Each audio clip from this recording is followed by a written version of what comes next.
जय हिंद दोस्तों। चलिए, कल हम राइबोसोम और इसके साथ साथ एंडोप्लाज्मिक रेटिकुलम हो गया था। इसके बाद आगे चलते हैं, तो आज चलते हैं हम गोल्गी बॉडी पर।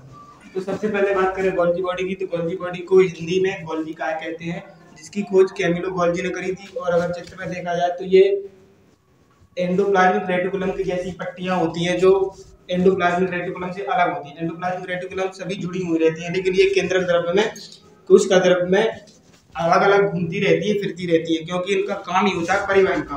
तो ये घूमती रहती हैं, और ये पट्टियां जो आपको दिख रही हैं नलिका जैसी पट्टियां, ये ही गोल्गी बॉडी होता है। और सबसे पहले इसकी खोज गोल्गी बॉडी की कैमिलो गोल्गी ने करी थी, तो अपने नाम के अनुसार ही उन्हें गोल्गी बॉडी नाम दिया।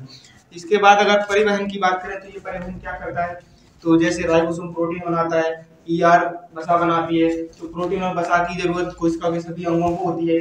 तो इस ये क्या करता है कि प्रोटीन लेकर और वसा लेकर कोशिका के सभी अंगों तक पहुंचाता है। इसी के साथ साथ कोशिका के अगर बाहर ले जाना हो या बाहरी पदार्थ को अंदर लेना हो, तो भी ये परिवहन का काम करता है। अगर बाहर से ऑक्सीजन लाना हो, जैसे या अगर प्रोटीन को बाहर पहुंचाना हो, वसा को पहुंचाना हो, तो गोल्गी बॉडी ही बाहर यानी यातायात का काम करता है। इसीलिए पूरा पूरा परिवहन का काम गोल्गी बॉडी करता है।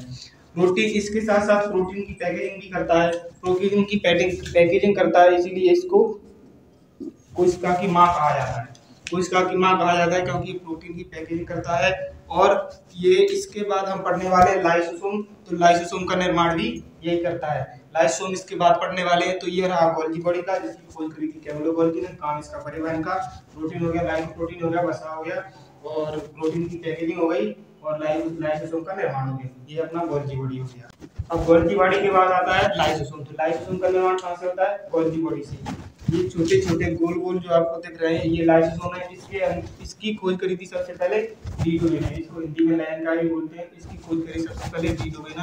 अब ये काम क्या करता है, तो कोशिका के अंदर साफ सफाई का काम करता है। जैसे मान लो कि राइबोसोम बनते हैं, माइटोकॉन्ड्रिया बनती है, और सभी अंग बनते रहते हैं। तो सभी अंग बनते हैं, उसके बाद अपना काम करते हैं, लेकिन एक समय के बाद सबका टाइम आ जाता है। तो जितनी भी अंगों की मृत्यु होती है, या जो भी अंग खराब हो जाते हैं या जो काम नहीं करते, तो उनकी साफ सफाई का काम लाइसोसोम करता है। लाइसोसोम के अंदर एक एंजाइम भरा होता है, जिसे कहते हैं हाइड्रोलाइटिक एंजाइम।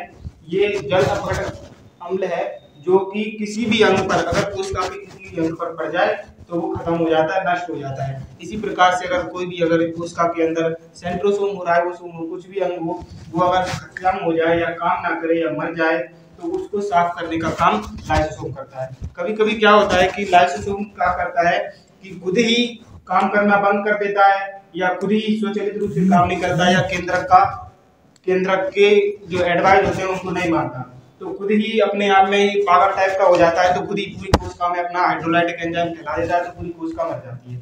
या फिर क्या होता है कि अगर पूरी कोशिका में मान लो जीवाणु ज्यादा आ गए, बाहरी जीवाणु या वायरस ज्यादा आ गए, अगर उनकी संख्या ज्यादा हो गई और अगर उनको नहीं मार पाया, तो क्या करता है कि खुद ही अपने आप को मार लेता है। अगर लाइसोसोम फट जाता है बीच में से, और अपने अंदर जितना भी अम्ल भरा होता है वो पूरी कोशिका में फैला देता है जीवाणुओं को मारने के लिए। इस तरह से पूरी कोशिका को भी खत्म कर लेता है और खुद भी खत्म हो जाता है। इसलिए इसको कोशिका का परमाणु बम भी कहते हैं, या कोशिका की आत्महत्या की खैरी कहते हैं।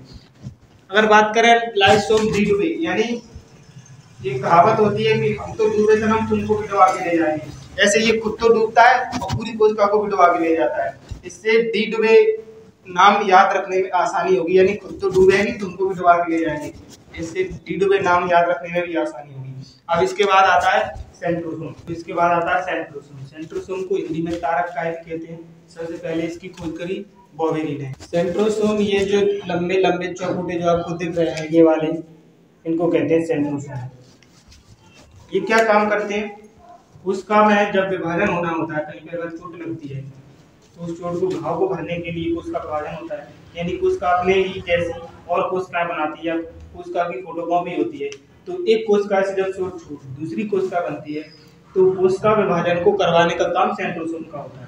सेंट्रोसोम ही कोशिका विभाजन के समय वो सूत्र को खींचकर ध्रुवों पर ले जाता है, तो वो कोशिका विभाजन में पढ़ेंगे। लेकिन कोशिका विभाजन सेंट्रोसोम ही करवाता है। ये सेंट्रोसोम बाद में ध्रुवों पर पहुंच जाते हैं। उसके बाद कोशिका लंबी होती है और दो कोशिकाएं बनती हैं। और क्या काम करते हैं ये? सीलिया और फ्लैजेला का निर्माण करते हैं। सीलिया और फ्लैजेला क्या होते हैं? जैसे बहुत से जीव होते हैं जो सबसे पहले प्रोकैरियोटिक जीवों की बात करें तो प्रोकैरियोटिक जीवों में क्या है, एक कोशिका होती है। एक कोश के जो जीव होते हैं ना, उनमें क्या, जैसे मान लीजिए पैरामीशियम है, तो पैरामीशियम कुछ इस तरह से लंबा होता है, यूग्लिना भी ऐसा ही होता है, लेकिन इनका फिक्स शेप नहीं होता। इनमें क्या है कि अब एक कोशिका है तो उनके हाथ पैर भी नहीं होते चलने के लिए। ये जीव क्या, जलीय जंतु जल में पाए जाते हैं, तो इनमें हाथ पैर भी नहीं होते चलने के लिए। हमारे पास तो हाथ पैर है, हम गति कर सकते हैं आसानी से, तो इनमें क्या है, हाथ पैर नहीं होते। अब इन्हें चलने के लिए तो कुछ चाहिए, क्योंकि पानी में भी तैरना होता है, तो इनमें क्या है कि छोटे छोटे से बाल पाए जाते हैं, कि बाल जैसी संरचना है, ऐसी छोटी छोटी। ये जब मटकते हैं तो इससे चलते हैं, इन्हीं को कहते हैं सीलिया। तो सीलिया के निर्माण में भी सेंट्रोसोम काम करता है। कुछ जीवों में सीलिया नहीं होती, कुछ जीवों में केवल एक पूंछ सी होती है, ऐसी लंबी सी, ऐसी। जैसे मछली में पूंछ होती है तो पूंछ की तरह, पूंछ की सहायता से भी चल सकती है पानी में, इसी तरह से सीलिया की वजह से भी चल सकते हैं। तो सीलिया और फ्लैजेला का निर्माण भी सेंट्रोसोम कराता है। इसके बाद अगर बात करें कोशिका विभाजन की, तो कोशिका विभाजन सबसे ज्यादा यकृत की कोशिकाओं में होता है, क्योंकि यकृत की कोशिकाओं में सेंट्रोसोम बहुत ज्यादा होते हैं, तो वो जल्दी जल्दी कोशिका विभाजन करवा देते हैं। और मस्तिष्क में सबसे कम कोशिका विभाजन होता है, क्योंकि मस्तिष्क की जो कोशिकाएं होती हैं उनमें सेंट्रोसोम की संख्या बहुत ही कम होती है, ना के बराबर। और जब सेंट्रोसोम ही नहीं होगा तो कोशिका विभाजन कौन करवाएगा। इसीलिए जब मस्तिष्क में चोट लगती है या कहीं घाव होता है तो उसको भरता नहीं है, फिर वो यानी फिर वो बीमारी बढ़ती जाती है। और यकृत में अगर छोटा सा भी घाव हो जाए तो तुरंत सही हो जाएगा, क्योंकि वहां की कोशिकाएं जल्दी जल्दी अपने आप को रिपेयर करने लग जाती हैं और नई कोशिकाएं बनाने लगती है और जल्दी घाव भर जाते हैं। तो ये हो गया सेंट्रोसोम। चलिए दोस्तों, सेंट्रोसोम के बाद आते हैं केंद्रक, जो कि इसका मुख्य भाग होता है। जंतु कोशिका और पादप कोशिका दोनों में पाया जाता है। जंतु कोशिका में सबसे बड़ा भाग जो होता है केंद्रक होता है। केंद्रक पूरी कोशिका के बीच में उपस्थित होता है, ये जो गोल गोल आपको दिख रहा है। केंद्रक के अंदर जो भरा होता है उसको हम केंद्रक द्रव्य कहते हैं। और केंद्रक के चारों ओर जो है, जो केंद्रक की झिल्ली है उसे केंद्रक झिल्ली कहते हैं। केंद्रक झिल्ली के आसपास ही एंडोप्लाज्मिक रेटिकुलम पाई जाती है, जो हम पढ़ चुके हैं। अब ये जो केंद्रक है उसमें क्या क्या होता है, एक तो कोशिका का न्यूक्लियस अम्ल होता है, एक छोटी सी केंद्रिका होती है और आनुवंशिक पदार्थ भरा होता है। सबसे पहले केंद्रक की खोज करी रॉबर्ट हॉक ने।